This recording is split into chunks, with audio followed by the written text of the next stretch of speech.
Sainte-Anne-Réunion et la ville de Saint-Joseph vous présentent C'est Saint-Jo. Au sommaire de votre émission hebdomadaire, retour sur la deuxième édition des Pousses de la Performance, puis les travaux de purge pour sécuriser la route de Grand Galet, et enfin une résidence d'artistes à Ars-Sud où est travaillé le basalte. C'est maintenant, c'est Saint-Jo.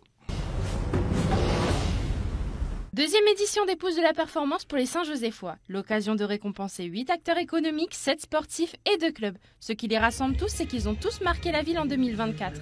Les lauréats heureux, conscients de cette chance, donnent leur ressenti. Un soutien financier, parce que être sportif de haut niveau, c'est pas gratuit. 2 parrains sont présents pour soutenir l'événement. Ils expriment leur fierté de mettre en valeur le travail de ces entreprises et ces jeunes sportifs qui ne lâchent rien pour atteindre leurs objectifs.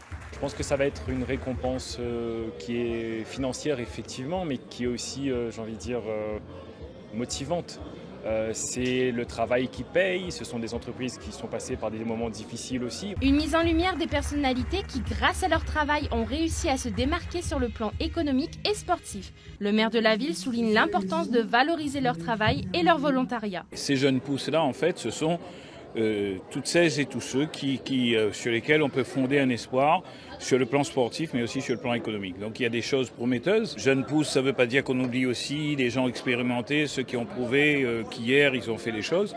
Donc il y a un petit peu tous ces éléments-là et le jury au fil des années est en train d'établir, je dirais, des critères nouveaux. Une soirée mémorable pour ces acteurs reconnaissants d'avoir reçu un coup de pouce. Saint-Joseph, une ville qui bouge grâce à tous ces acteurs.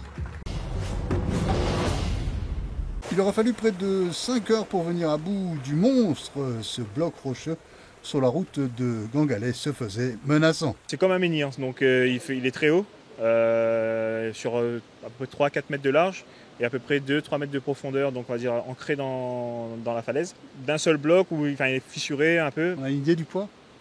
Ouais, aux alentours de 80 tonnes. Sur cette route touristique, le danger vient principalement de la falaise. C'est une préoccupation permanente de la municipalité qui mène un travail de surveillance. C'est une route qui est très fréquentée, mais c'est une route aussi qui est sujette à de nombreux éboulis. Et de ce fait, la mairie organise régulièrement des travaux d'entretien, mais aussi de purge, comme c'est le cas aujourd'hui, notamment pour sécuriser l'accès pour tout le monde, pour les riverains, qu'ils soient piétons ou véhicules. Généralement, il y a toujours des petits éboulis qui sont précurseurs de ce genre d'événement. Ensuite, nous, ce qui se passe, c'est qu'on fait venir finalement le BAGM ou les bureaux d'études géotechniques qui nous donnent un avis sur le risque.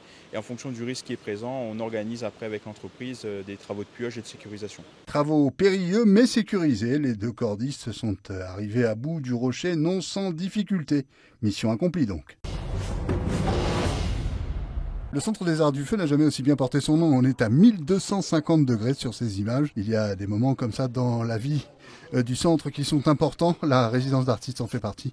Originalité du dernier invité, il est designer, fraîchement diplômé d'une célèbre école d'art de métropole et a choisi un domaine différent de sa formation initiale. Je ne suis pas sûr de me considérer qu'on peut me considérer aujourd'hui encore comme un designer académique au sens où je réalise des productions pour des maisons d'édition. J'ai plutôt l'impression d'avoir une démarche plutôt artistique puisque les objets qu'on voit, ils ne sont pas forcément fonctionnels. Après, le design, c'est tout jeune, donc c'est un métier qui a juste pour ambition d'être re-questionné constamment. Notre volcan inspire, on le savait déjà, et chacun exprime à sa manière son admiration pour ce monument sacré. Ce qui est sûr, c'est que notre jeune artiste aura été au bout de son envie, gardera un souvenir émerveillé du Sud sauvage.